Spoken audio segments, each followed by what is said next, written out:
بسم اللہ الرحمن الرحیم نحمدہ ونصلی علی رسولہ الکریم. آج ہم نے سورت پڑھی ہے. کل کہاں تک چل رہی تھی؟ پورا پیغمبروں کا ہم نے وہ سلسلہ بیان کیا تھا نا کہ رسول اللہ صلی اللہ علیہ وسلم تک وہ پورا جو ہے اللہ تعالیٰ نے بنی اسرائیل سے چھین کر یہ بنی اسماعیل کو اللہ نے روحانی سارا سلسلہ اللہ نے کس کو دے دیا؟ بنی اسماعیل کو دے دیا. تو بنی اسماعیل میں رسول اللہ صلی اللہ علیہ وسلم پھر آئے. تقریباً کہا جاتا ہے کہ 2000 سال کے بعد ابراہیم علیہ السلام کے بیٹے اسماعیل ان کی اولاد میں کوئی نبی نہیں آیا. اور پھر کون آیا؟ ایک پیغمبر آئے محمد صلی اللہ علیہ وسلم سید الانبیاء. اور اللہ تعالیٰ نے آپ کے دنیا میں آنے کے بعد تمام پیغمبروں کی شریعت کو منسوخ کر دیا, خاتم النبیین بنا دیا. ابھی پرسوں جرمنی سے ایک قادیانی کا فون آیا, مجھے نہیں پتا تھا کہ یہ قادیانی ہے. کہنے لگے کہ مجھے کچھ اشکالات ہیں, آپ میرے اشکال کا جواب دیں. میں نے کہا جی. کہہ رہے ہیں کہ مجھے قادیانیت پہ کچھ اشکالات ہیں. میں نے کہا کہ سہیل بابا صاحب ہوتے ہیں لندن میں, ان کا نمبر لے لیں, ان سے رابطہ کر لیں آپ, کیونکہ وہ یورپ میں ہی ہوتے ہیں. آپ کو بلا کے گپ شپ لگا کے پوری تفصیل سے بات کر لیں گے. کہہ رہے نہیں, میں آپ سے پوچھوں گا. ایک اول تو یہ میری سمجھ میں نہیں آتا کہ آپ کو حق کی تلاش ہے یا مجھے ہی چھیڑنا مقصد ہے. حق کی تلاش ہے تو ایک آدمی آپ سے کہہ رہا ہے کہ بھائی وہ بھی یورپ میں آتا ہے لندن, آپ بھی یورپ میں ہیں, تو مجھے پتا ہے کہ ایک اشکال کرے گا پھر دوسرا کرے گا, فون پہ اتنی لمبی بات نہیں ہو سکتی. تو جب آپ حق کی تلاش ہے تو آپ کو تو خوش ہونا چاہیے, اچھا ہوا آپ نے ایسا نمبر دے دیا جو اسی شعبے کے آدمی ہیں, وہ ہیں ہی ختم نبوت تحریک کے. وہ نہیں جی آپ سے ہی پوچھنا ہے. میں نے کہا چلیں پوچھ لیں. تو کہنے لگے قرآن مجید میں کہاں لکھا ہے کہ نبی آخری نبی ہیں؟ تو میں نے وہ سورہ اس کی آیتیں پڑھی, سورہ حجاب کی. ما کان محمد ابا احد من رجالکم ولکن رسول اللہ وخاتم النبیین.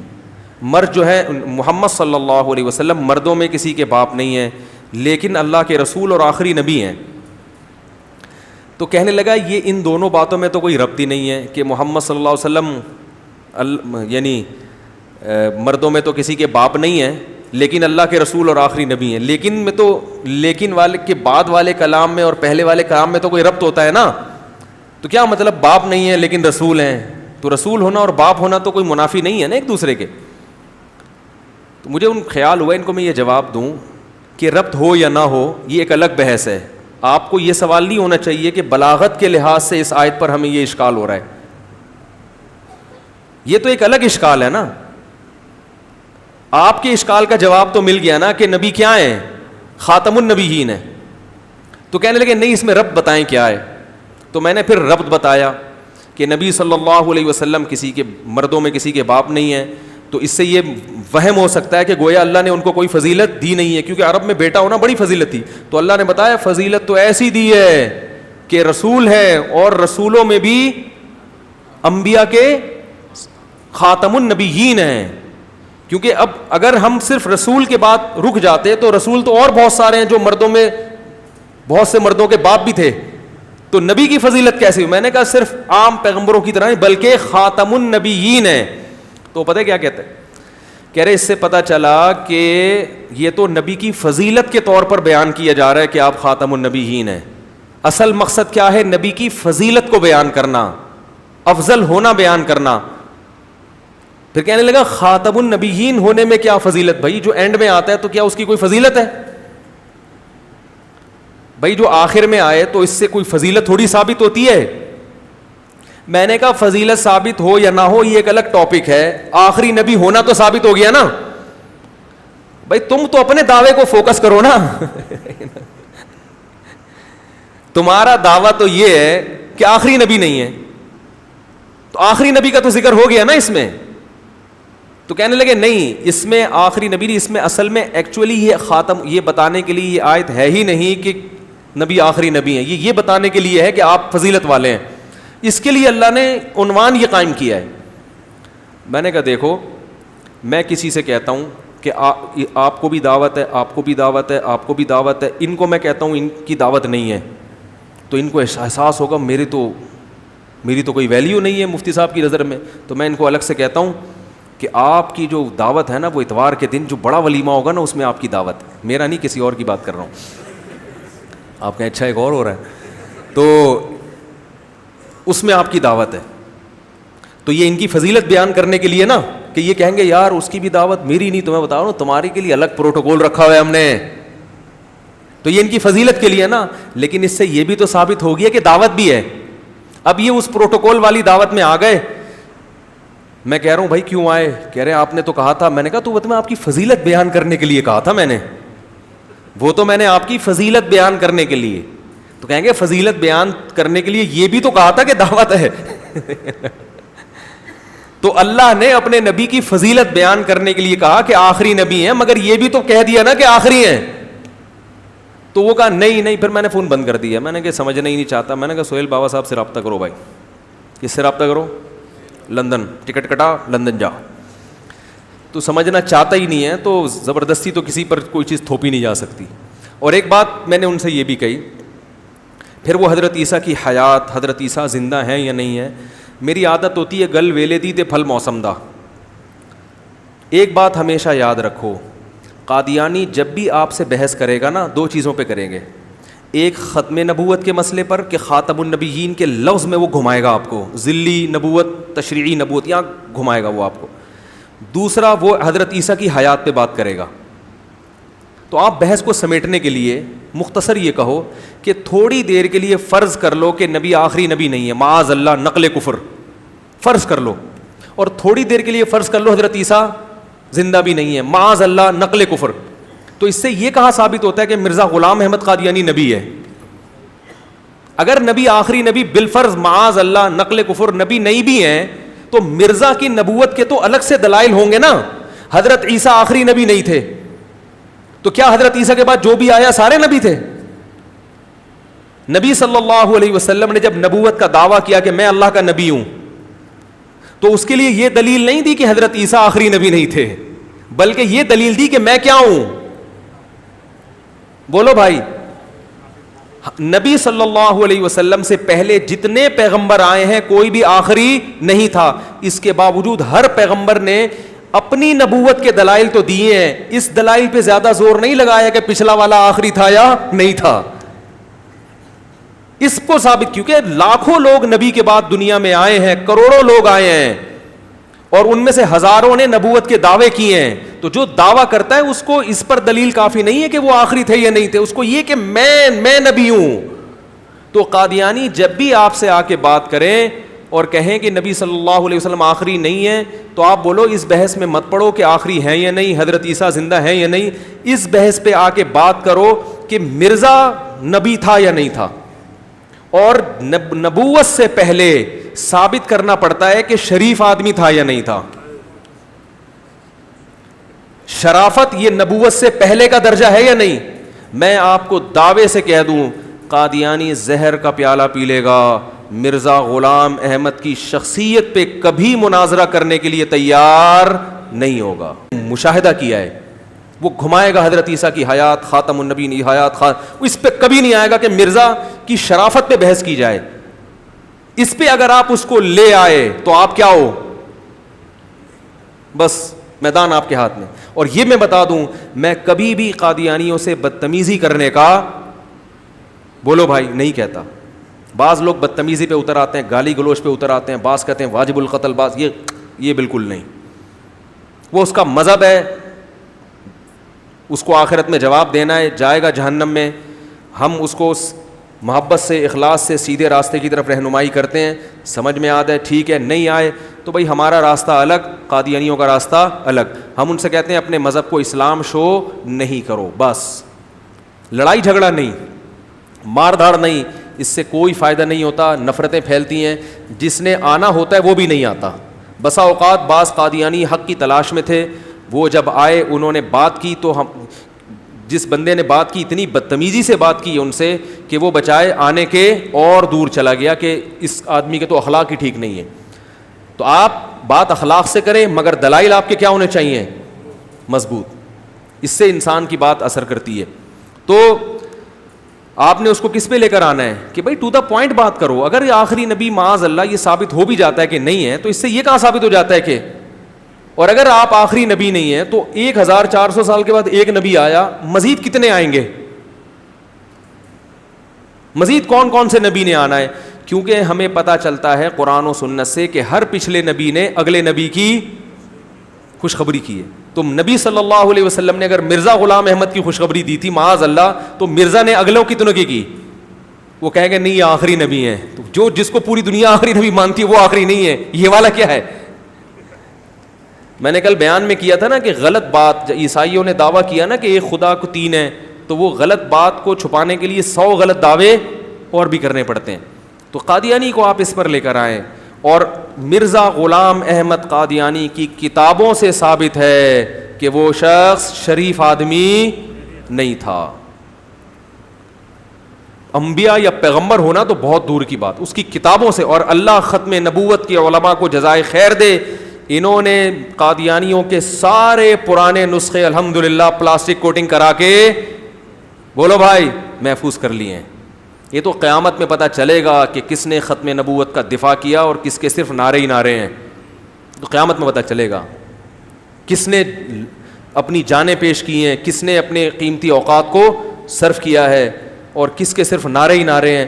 بعض دفعہ وہ ہم ڈاکومنٹری دیکھتے تھے کہ اس میں دکھایا کہ ایک شیر جو ہے شکار کرتا ہے, بڑی محنت سے ہرن کو گراتا ہے. وہ اتنی محنت, وہ ہرن کے پیچھے بھاگ کے ہرن کلب وہ اس کو کلاٹیاں دے دے کے نا بالآخر شیر پچھاڑ کے اس کو پانی کے کنارے پر نا گراتا ہے, اور جب کھانا شروع کرتا ہے ادھر سے مگرمچھ آتا ہے, گھسیٹ کے لے گیا. بڑے آرام سے نا وہ انتظار میں تھا کہ تو لے کے آ, میں بیٹھا ہوں. شیر کی ساری محنت کیش کس نے کرائی؟ تو اس میں وہ ہندی میں تھی ڈاکومنٹری, اس میں تھا کہ دیکھو لو بھائی کیا کس نے اور فائدہ کس نے. وہ شیر دیکھ رہا ہے, وہ کیا کروں, وہ پانی کے اندر تو جا نہیں سکتا. تو یہ تو قیامت میں پتہ چلے گا کہ کس نے کس کام کے لیے کتنی محنتیں کی. آج بہت سے لوگ دعویٰ کر رہے ہیں ہم ختم نبوت کے لیے یہ کر رہے ہیں, ختم نبوت بہت کیا ہوگا آپ لوگوں نے, لیکن جو ختم نبوت کی تحریک ہے اس کے علماء کی جو ماضی سے خدمات چلی آ رہی ہیں وہ ایسی خدمات ہیں کہ عرب دنیا کو قادیانیت کے فتنے سے متعارف کروایا. مولانا منظور احمد چنیوٹی رحمۃ اللہ علیہ حرمین کے ائمہ کو لے کر دنیا گھومے ہیں, ان کو بتایا کہ قادیانی یہ کر رہے ہیں. آج قادیانیوں کے خلاف جو کچھ بھی مواد تیار ہوتا ہے وہ الحمدللہ انہی اسلاف کی کتابوں اور ان کی محنتوں سے حاصل کیا جاتا ہے. انہوں نے بر وقت اس فتنے کو کا علاج کیا اور آج بھی پوری دنیا میں کر رہے ہیں. تو یہ سمجھ میں آ گیا. تو وہ اس کی کتابوں سے آپ کو ختم نبوت کے علماء ثابت کر دیں گے کہ دیکھو یہ پہلے پوچھیں گے کہ اسی کی ہے یا نہیں ہے, بلکہ ان کا طریقہ یہ ہوتا ہے کہ پہلے اگلوا لیتے ہیں کہ حضرت کی کتابوں کے نام بتائیں. ٹھیک ہے نا, وہ نام بتائے گا پھر لائیں گے. یہ ہے نا, یہ دیکھو یہ کیا لکھا ہوا ہے اس میں, یہ کیا لکھا ہوا ہے اس میں. تو وہ بہت 2 منٹ کا کام ہے. کوئی بھی قادیانی, میں طنز نہیں کر رہا, میں کہہ رہا ہوں قادیانیوں سے کہ دیکھو ختم نبوت کا معاملہ ہلکا نہیں ہے. جھوٹے کو اگر جیسے سچے کو اگر نہیں مانا تو بھی جہنم کی آگ ہے, اگر جھوٹے نبی کو سچا مان لیا تو بھی جہنم کی آگ ہے. آپ اپنے چھوٹے چھوٹے معاملات میں بڑے گھس کے تحقیقات کرتے ہو, تو آپ قادیانیت کے مسئلے میں کسی سنجیدہ عالم کے پاس آؤ اور اس سے یہ بات کرو کہ میں نے یہ سنا ہے کہ مرزا غلام احمد شریف آدمی نہیں تھا, تو میں یہ اللہ کا واسطہ مجھے بتائیں, اس کی کتابوں کو میں خود جا کے ان حوالوں کو چیک کروں گا کہ اس نے کیا کچھ لکھا ہے اور کیا کچھ اس کی حرکتیں رہی ہیں, اعمال کیسے تھے, حرکتیں کیسی تھیں. تو میں خود, تو آپ انشاءاللہ روزے روشن کی طرح پاؤ گے یہ بات ثابت ہو جائے گی کہ وہ شریف آدمی نہیں تھا. کیونکہ قرآن میں اللہ نے کہا وَلَوْ تَقَوَّلَ عَلَيْنَا غَيْرَ الْأَقَاوِيلِ لَأَخَذْنَا مِنْهُ بِالْيَمِينِ ثُمَّ لَقَطَعْنَا مِنْهُ الْوَتِينَ. اگر محمد صلی اللہ علیہ وسلم ہم پر جھوٹ باندھتے ہم ان کا دایاں ہاتھ پکڑ کے شہرک کاٹ ڈالتے. یہ کنایا ہے کہ ہم ایسے شخص کو پنپنے نہیں دیتے. تو جو جھوٹا نبی ہوتا ہے اس سے اللہ اتنی بڑی بڑی غلطیاں کروا لیتے ہیں, اتنی بڑی بڑی غلطیاں کہ 2 اور 2 4 کی طرح یہ پتہ چل جاتا ہے کہ یہ نبی نہیں ہو سکتا. وہ غلطیاں کروائی ہیں. اب قادیانی ان غلطیوں کو کی تحقیق کے لیے تیار ہی نہیں ہوتے, اور ان کے جو رہنما ہیں انہوں نے وہ سارا معاملہ چھپا کے رکھا ہوا ہے وہ کتابوں کو, تو اس لیے وہ تحقیق تک پہنچتے ہی نہیں ہیں. تحقیق ہمیشہ نیوٹرل ہو کے کی جاتی ہے, یک طرفہ بات سن کے کبھی بھی تحقیق نہیں ہوتی. تو یہ بھی کہتے ہیں کہ وہ آیا مرزا غلام احمد محمد صلی اللہ علیہ وسلم کے دین کے دفاع کے لیے. 100 سال سے زیادہ ہو گئے مگر حرم بھی کس کے پاس ہے؟ ہمارے پاس ہے، اہل سنت والجماعت کے پاس ہے. اور میجورٹی ممالک پہ قبضہ بھی کس کے پاس ہے؟ جو دفاع کے لیے آتا ہے وہ طاقتور ہوتا ہے، وہ کمزور. دیکھو آپ لڑ رہے ہو، آپ مغلوب ہو رہے ہو، تو آپ نے بلایا ایک بندہ لڑائی کے لیے، پہلوان کو بلاؤ گے نا. آپ نے جس کو بلایا وہ آپ سے بھی زیادہ باریک، تو آپ بولو گے یہ تو خود پٹے گا، مجھے بھی پٹوائے گا. تو قادیانی یہ بھی کہتے ہیں کہ مرزا غلام احمد آیا محمد صلی اللہ علیہ وسلم کے دین کو دنیا میں غالب کرنے کے لیے. تو غالب تو نہیں، وہ بیچارہ خود کیا ہے؟ مغلوب ہے. مسلمانوں کے مرکز پہ اس کی حکومت نہیں ہے، اور ان کی حکومت اگر قائم ہوئی تو کہاں ہوئی؟ غیروں کے ہاتھ میں. غیروں کے ہاتھ میں، ان لوگوں سے جن سے اسلام کی ہمیشہ کیا رہی ہے؟ جنگ رہی ہے. ان کے دودھ پہ وہ پل رہے ہیں. تو یہ بھائی یہ کیسا مددگار ہے. ذلی نبوت کیسی ہے؟ ذلی کہتے ہیں اس کی چھاؤں میں، ٹھیک ہے نا، اس کو پروموٹ کرنے کے لیے. کیسی پروموٹ ہے جس کو خود پروموشن کی بہت ضرورت ہے. جیسے ایک پتلا دبلا آدمی آئے آپ کی مدد کے لیے، آپ بولے پہلے تو اپنی مدد تو کسی سے کر لے، پہلے تو تجھے گلوکوز کی 3 بوتلیں چڑھیں گی، اس کے بعد تو اس قابل ہوگا کہ لڑے گا. خیر سمجھ گیا. تو اب وقت کافی زیادہ ہو گیا ہے. تو اللہ تعالیٰ نے محمد صلی اللہ علیہ وسلم کو پھر آخری نبی بنایا. اور خاتم النبیین ہونا فضیلت اس لیے ہے کہ نبی صلی اللہ علیہ وسلم کو لاسٹ میں اس لیے بھیجا گیا کہ آپ پچھلی تمام شریعتوں کو منسوخ کر دیں. اور آپ نے فرمایا لو کان موسیٰ حیا لما وسعہ الا اتباعی، اگر موسیٰ کلیم اللہ بھی زندہ ہوں تو وہ میری اتباع کے بغیر جنت میں نہیں جا سکتے. کیونکہ آخری کا یہ مطلب ہے. آدھا آخری لیتے ہیں، وہ کہتے ہیں وہ جو آخری میں دعوت میں آ رہا ہے اس کی کیا فضیلت ہے. وہ بھائی دعوت میں جو آخر میں آ رہا ہے وہ الگ چیز ہے، پیغمبر کا آخر میں آنا ایک الگ چیز ہے. لاسٹ میں اس لیے کہ اس سے تکمیل ہو جائے اور اب کسی کی نبوت کی ضرورت نہ رہے ہمیں. تو اور اس کی دلیل بھی اللہ نے قرآن کی بھی حفاظت کی، اب تک قرآن کی بھی حفاظت کی اور اسلام کے احکامات کی بھی اللہ نے حفاظت کی ہے. تو اللہ تعالیٰ نے پھر محمد صلی اللہ علیہ وسلم کو بھیجا اور محمد صلی اللہ علیہ وسلم پہ الحمد سے لے کے والناس تک قرآن نازل ہوا. اور اللہ نے اس قرآن کی اب حفاظت کا خود وعدہ کر لیا. باقی کتابوں کی اللہ نے حفاظت کا وعدہ اس لیے نہیں کیا کہ اللہ کو پتہ تھا کہ یہ شریعتیں منسوخ ہو جائیں گی. تبھی قرآن میں آتا ہے بِمَسْتُحْفِظُوا مِن کتاب اللہ، ہم نے تورات نازل کی جس میں ہدایت اور نور تھا، اور ہم نے یہود کے علماء کو حکم دیا کہ اس کے مطابق فیصلہ کریں. بِمَسْتُحْفِظُوا مِن کتاب اللہ، اس لیے کہ ان کو حکم دیا گیا تھا کہ اس کی حفاظت کریں. تو پتہ یہ چلا کہ تورات اور انجیل کی حفاظت مخلوق کو حکم دیا گیا، اور قرآن کی حفاظت کا اللہ نے کہا اِنَّا نَحْنُ نَزَّلْنَا الذِّكْرَ وَإِنَّا لَهُ لَحَافِظُونَ، ہم اس کی حفاظت کر کے دکھائیں گے. یہ نہیں کہا کہ دیکھو عجیب آیت ہے، اللہ نے کتنے ساری تاکیدیں لگا دی. اگر اللہ صرف یہ کہتے نا کہ قرآن کی ہم حفاظت کریں گے تو پتہ اس کے لیے عربی میں کیا لفظ استعمال ہوتا؟ نحفظ القرآن، نحفظ القرآن، ہم قرآن کی حفاظت کریں گے بس. لیکن اتنا سا جملہ نہیں کہا، انا بے شک ہم، نحنو ہم، نزلنا ہم نے نازل کیا اس کو، ہم نے القرآن قرآن کو، وَإِنَّا اور بے شک ہم، لہو اسی قرآن کے لیے، کسی اور کی بات نہیں ہو رہی. لا لام کا مطلب تاکید، ضرور بالضرور، حافظون حفاظت کر کے چھوڑیں گے. کتنا لمبا کلام کیا نا، یعنی اتنا تاکیدیں لگا دی کہ اس سے زیادہ کسی بات کو مزید تاکید کے ساتھ بیان کرنا ممکن ہے ہی نہیں. جیسے آپ کسی کو دھمکی دو، ایک طریقہ تو میں تجھے مار دوں گا، ایک تو یہ طریقہ ہے. ایک طریقہ یہ کہ بلکہ اس سے پہلے میں ماروں گا نہیں بلکہ پٹے گا تو کیا ہوگا؟ مرے گا یا پٹے گا. ایک طریقہ میں تجھے ماروں گا، اس میں اور تاکید ہے کہ اب بچ کے جانے والا نہیں ہے، میں نے خود یہ کام اپنے ذمہ لیے. اور ایک ہوتا ہے بے شک میں وہ شخص ہوں جس سے تو نے دشمنی کی ہے، لہذا یقین کر لے کہ میں تجھے ہی مار کر چھوڑوں گا. اب بھی اگر اس کی سمجھ میں نہیں آئے تو پھر پولیس کے علاوہ کوئی بھی سمجھا، بولو بھائی نہیں سمجھ. تو اللہ نے یہ نہیں کہا نحفظ القرآن, ہم قرآن کی حفاظت کریں گے, نہ انا فرمایا نازل کس نے کیا ہے.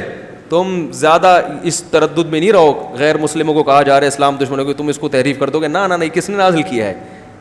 یہ محمد صلی اللہ علیہ وسلم کا گڑھا ہوا اور بنایا ہوا نہیں ہے, ہم نے نازل کیا ہے. وَإِنَّا, اور بے شک ہم, لہو, اسی قرآن کی بات کر رہے ہیں, کسی اور چیز کی بات نہیں کر رہے.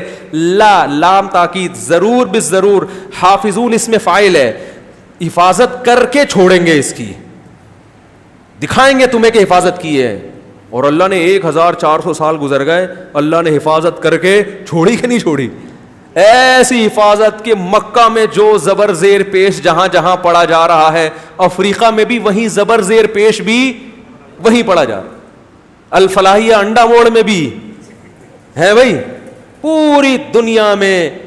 اور اتنا اس کو یاد کروا دیا لوگوں کو. ٹھیک ہے اللہ نے حفاظت لوگوں کے ذریعے ہی لی ہے, مگر لوگوں کے دلوں میں اس کی محبت اور اس کے یاد کرنے کا جذبہ. کیا ملتا ہے حافظ کو ثواب کے علاوہ؟ بتاؤ, دنیا میں کوئی مشکل کام آپ کو دے کے یہ کرو, بولے کیا ملے گا, آپ بولو اسے ثواب ملے گا, تو وہ کرے گا. آپ کسی مزدور کو لے کر آؤ, بولے یار یہ کھڈا کھودو, کنواں بناؤ, کہ کیا ملے گا آپ کو, 1,00,000 روپے ملیں گے. وہ کہے تھوڑا اور بڑھا لو, یا آپ کہیں 50,000 روپے تھوڑا اور بڑھا لو, آپ کہیں بھائی 60,000, وہ کہہ رہا اور بڑھا لو. ہو سکتا ہے کم پہ راضی ہو جائے, ہو سکتا ہے کم پہ راضی نہ ہو, بولو بھائی میں 50,000 سے کم نہیں لوں گا. لیکن اگر آپ مزدور کو بلاؤ, بولو یہ گرمی میں گڑھا کھودو, کنواں کھودو, کہ کیا ملے گا, ثواب ملے گا, بس اور کچھ نہیں ملے گا. وہ کھودے گا ہے بھائی, وہ بولے گا بھائی یہ ثواب تم لے لو. گڑھا کھودنا پھر بھی آسان ہے, الحم سے لے کے بناس تک رٹا لگا کے قرآن کو یاد کرنا, تیل نکل جاتا ہے انسان کا, تیل نکل جاتا ہے. اور ملتا کیا ہے؟ ثواب, اور کچھ نہیں ملتا. اور قرآن تراویح میں سنانا تو اور مشکل کام ہے. تراویح میں قرآن سنانا آسان نہیں ہے, اس کے لیے جو یاد کرنا وہ بہت معیاری یاد ہونا چاہیے. پھر پبلک کے سامنے کھڑے ہو کر آدمی کی ٹانگیں کیا ہوتی ہیں, ویسی کپ کپاری ہوتی ہیں, ایک عجیب روب ہوتا ہے. پھر پیچھے سے سامے کی گڑبڑیں, سامے جب غلط بتاتے ہیں نا, دل چاہتا ہے پیچھے مڑ کے ایک تھپڑ لگاؤ اس کو. ابھی یہ سامے ہیں نا ہمارے, یہ مجھے ٹوک رہے تھے, میں نے ان کو بولا یار تھوڑا سانس لینے دیا کرو. بعض دفعہ آدمی غلطی سے غلط آیت پڑھتا ہے, لیکن اس کو پتا ہوتا ہے غلطی ہو گئی ہے, تو میں دوبارہ آ کے صحیح کر رہا ہوں. یہ کیا کرتے ہیں, بس جڑ ایک دم پکڑ لیتے ہیں, اس سے آدمی کنفیوز ہو جائے. تو 1-2 دفعہ پہلے بھی کیا, آج بھی کیا, آج میرا دل چاہ رہا تھا پیچھے مڑوں اور پکڑ لوں. کیا مسئلہ بھی, تو میں نے تجھ سے قرضہ لیا ہے کیا, ان کی بات کر رہا ہوں. اس میں کہتا ہوں اکثر آپ نے دیکھا ہو قاری اور سامعوں میں جو سامع میں نا پھڈے چل رہے ہوتے ہیں, ٹھیک ہے نا, تو بھائی سانس تو لینے دے. پھر ہر سلام کے بعد آ کے کان میں کچھ خسر خسر کر کے جائے گا. تو اچھی خاصی ٹینشن ہوتی ہے. اور اس قرآن پڑھانے پر بھی قاری کو کیا ملتا ہے؟ ثواب. کیونکہ تراویح کی اجرت, تمام علماء کا اتفاق ہے, تراویح کی اجرت جائز نہیں ہے. تراویح کی اجرت جائز نہیں ہے. حضرت مفتی تقی عثمانی صاحب کا بھی یہی فتویٰ ہے, بنوری ٹاؤن کا بھی یہی فتویٰ ہے, جامعہ فاروقیہ کا بھی یہی فتویٰ ہے, دارالعلوم کرنگی کا بھی یہی فتویٰ ہے, جامعۃ الرشید کا بھی یہی فتویٰ ہے, جامعہ اشرفیہ لاہور کا بھی یہی فتویٰ ہے, اور پشاور کا اکوڑا خٹک کا بھی یہی فتویٰ ہے, اور وہاں کے جتنے صوبہ KPK کے بڑے بڑے مدارس ہیں ان سب کا, ہندوستان میں دیوبند کا بھی یہی فتویٰ ہے. تمام علماء کا جو بر صغیر کے ہیں ان کا یہی فتویٰ ہے کہ تراویح کی اجرت لینا جائز, بولو بھائی, نہیں ہے. تو اس پہ بھی کیا ملتا ہے, اتنی محنت پہ یاد کرتا ہے اور پھر پڑھتا ہے تو کیا ملتا ہے؟ ثواب. صرف ثواب کے لیے اتنی محنت, یہ یقیناً اللہ نے اپنے کلام کی محبت لوگوں کے دلوں میں ڈال دی. حضرت مفتی تقی عثمانی صاحب دامت برکاتہم العالیہ کے ایک دفعہ ہم بیان سن رہے تھے بچپن میں, تو انہوں نے ایک بڑا دلچسپ واقعہ سنایا کہ پچھلی قوموں میں نا ایک شخص نے جھوٹی نبوت کا دعویٰ کیا, اور اس نے کہا کہ 2-4 چیلے تو ہر آدمی کے ساتھ ہو جاتے ہیں, تو 2-4 اس کے ساتھ بھی ہو گئے. تو اس کو ڈر تھا اس ملک میں لوگ مجھے جان سے مار دیں گے, کہیں اور چلتے ہیں, وہاں جا کے جہاں اسلام زیادہ پھلا پھولا نہیں ہے, وہاں جا کے میں نبوت کا دعویٰ کروں گا, تو میرا پہلا صحابی تو ہے, ٹھیک ہے نا, او ہنسی خوشی زندگی گزاریں گے. تو چلے. تو پہلے اونٹوں پہ سفر ہوتے تھے, راستے میں کسی ملک میں ٹھہراؤ ہوا جہاں بہت شدید سردی تھی, اتنی شدید سردی. تو انہوں نے دیکھا کہ صبح 4 بجے کے وقت مؤذن کی اذان کی آواز آئی. تو جو جھوٹا نبی تھا نا وہ باہر نکلا, اس نے دیکھا کہ شدید سردی میں مسجد کے مینار پر کھڑا ہو کر, اس وقت تو لاؤڈ اسپیکر نہیں تھا, مسجد کے مینار پہ کھڑا ہو کر مؤذن اذان دے رہا ہے اور کہہ رہا ہے اشہد ان لا الہ الا اللہ, میں گواہی دیتا ہوں کہ اللہ کے سوا کوئی عبادت کے لائق نہیں ہے, واشہد ان محمد رسول اللہ, میں گواہی دیتا ہوں کہ محمد اللہ کے رسول ہیں صلی اللہ علیہ وسلم. تو اس نے کہا بھائی یہ کسی جھوٹے نبی کی گواہی اس طرح سے بولو بھائی نہیں دی جا سکتی. اتنی سردی میں اپنی نیند قربان کر کے مسجد کے ممبر پہ چڑھ کر محمد صلی اللہ علیہ وسلم کے رسول ہونے کی گواہی دے رہا ہے, تو ہمیں ایسا پروٹوکول کیا خیال ہے ہمارے ساتھ ایسا ہماری دکان نہیں چلے گی. اس نے کہا رجوع کر لو, اسی میں خیر ہے, نہ دنیا کے رہیں گے نہ آخرت کے رہیں گے. تو عقل مند تھا, رجوع کر لیا. مرزا کی سمجھ میں نہیں آیا, ٹھیک ہے نا. تو اللہ تعالیٰ نے قرآن کی حفاظت کا وعدہ کیا, اور یہ کتنا بڑا ہم پر احسان ہو گیا کہ آج ہم قرآن کی زبان میں پڑھ بھی سکتے ہیں. جن کو عربی نہیں آتی وہ تفسیر پڑھ لیتے ہیں, وہ تفسیر کے ذریعے سمجھ لیتے ہیں کہ قرآن میں کیا لکھا ہوا ہے. تو قرآن کو قرآن کی زبان میں سمجھ کے ہمیں اطمینان ہوتا ہے کہ اس میں غلطی, کیونکہ اختلاف فرقواریت بہت ہے نا, وہ کہہ رہے یوں ہیں, وہ کہہ رہے یوں ہیں, وہ کہہ رہے یوں ہیں, وہ کہہ رہے یوں ہیں.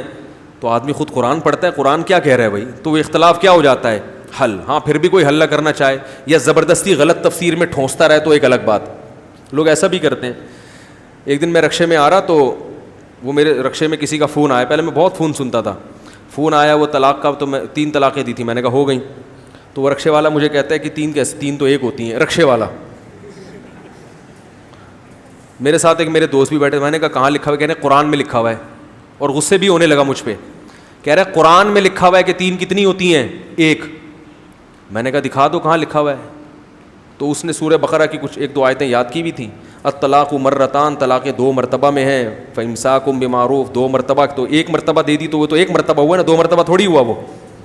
میں نے کہا 2 مرتبہ چاہے ایک مجلس میں ہو تو بھی 2 مرتبہ ہوتا ہے, الگ الگ مجلس میں ہو تو بھی. میں نے کہا دیکھو بخاری کی حدیث ہے, نبی صلی اللہ علیہ وسلم نے فرمایا جس نے سبحان اللہ 33 مرتبہ کہا, یعنی نماز کے بعد حکم دیا کہ سبحان اللہ 33 مرتبہ کہو, تو وہ ایک مجلس میں جب 33 مرتبہ کہے گا تو اس کو ایک سبحان اللہ مانیں گے, یہ 33 سبحان اللہ مانیں گے. تو قرآن بھی کہہ رہا ہے طلاقیں 2 مرتبہ, 2 مرتبہ کے بعد اگر تیسری دے دی تو رجوع کا حق نہیں ہے. تو ایک مجلس میں اگر 2 مرتبہ دیں تو وہ بھی 2 کہلائیں گی. آپ جو کہہ رہے ہو کہ ایک مجلس میں 2 مرتبہ دیں تو 1 کہلائے گی, یہ قرآن میں کہاں لکھا ہوا ہے؟ پتہ نہیں کہاں سے چیزیں پڑھ کے ہر آدمی مجتہد بنا ہوا ہے کہ میں قرآن سے کہہ رہا ہوں, میں قرآن سے کہہ رہا ہوں. میں اس لیے کہہ رہا ہوں کہ قرآن کا استعمال بہت سے لوگ غلط کرتے ہیں, ان کو غلط گائیڈ کیا ہوتا ہے. پھر کہنے لگے قرآن میں جو طلاق کا صحیح طریقہ بیان کیا گیا ہے وہ تو یہ نہیں ہے کہ ایک مرتبہ اکٹھی 3 دی جائیں. میں نے کہا یقیناً قرآن میں طلاق کا یہ صحیح طریقہ نہیں ہے. طریقہ یہ ہے کہ وقفے سے دی جائیں, اور وہ سورہ طلاق میں اللہ نے طریقہ بیان کیا کہ وقفے سے دو, اکٹھی مت دو. یہاں اللہ نے بیان کیا کہ جس طرح بھی دو گے رجوع کا حق نہیں ہے. دونوں آیتوں پر ایمان رکھتے ہیں ہم. طریقہ وہ ہے, یہ غلط طریقہ ہے, اور یہ غلط اسی لیے تو ہے کہ ہو جاتی ہے, نقصان ہو جاتا ہے نا. تبھی اللہ نے ہم پہ رحم کیا کہ اکٹھی دو گے معاملہ تمہارے ہاتھ سے نکل جائے گا, رجوع کا ختم ہو جائے گا, لہذا اکٹھی مت دیا کرو. اگر اکٹھی دینے میں کچھ ہو ہی نہیں رہا تو 1000 دو یا 1-2 بات تو برابر ہے, پھر پابندی کیوں لگائی؟ نہیں یاری بات سمجھ. نبی صلی اللہ علیہ وسلم کی مجلس میں کوئی شخص آیا, بتایا کہ اس نے اکٹھی 3 طلاقیں دی. آپ غضبناک ہو کے کھڑے ہو گئے. صحابی نے کہا مجھے اجازت ہے میں اس کی گردن اڑا دوں. تو غضب اس لیے آیا نا کہ ہو گئی ہے, اگر نہ ہوئی ہوتی تو آپ کیا ایک مجلس میں دی ہے نا, 3 کیا 3000 بھی دے دیں, کوئی مسئلہ. غضب اس لیے آیا کہ گھر اتنے آرام سے گھر اجاڑ دیا. تو میں اس لیے کہہ رہا ہوں رکشے والے, ٹرک والے, سائیکل والے بھی کیا بنے ہوئے ہیں, مجتہد بنے ہوئے ہیں.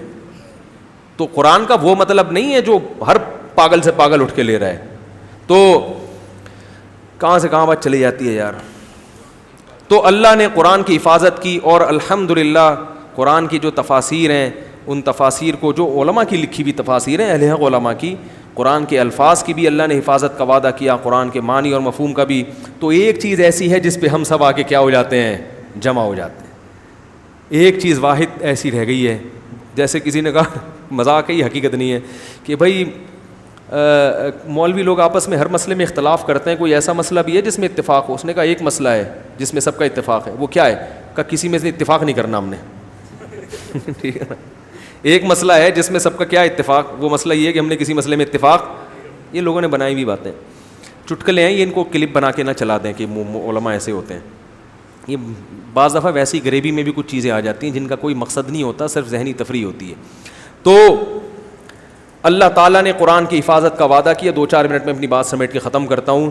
تو وہ الحم سے لے کے جو والناس تک اللہ نے قرآن کی حفاظت کا وعدہ کیا، وہی حضرت عثمان نے جو جمع کیا پھر، اور وہ آج بھی مختلف عجائب گھروں میں رکھا ہوا ہے، وہی تراویحوں میں. اور تراویح جو ہے نا، اس سے قرآن کی جیسے حفاظت ہوئی ہے کسی اور ذریعے سے ایسی نہیں ہوئی ہے.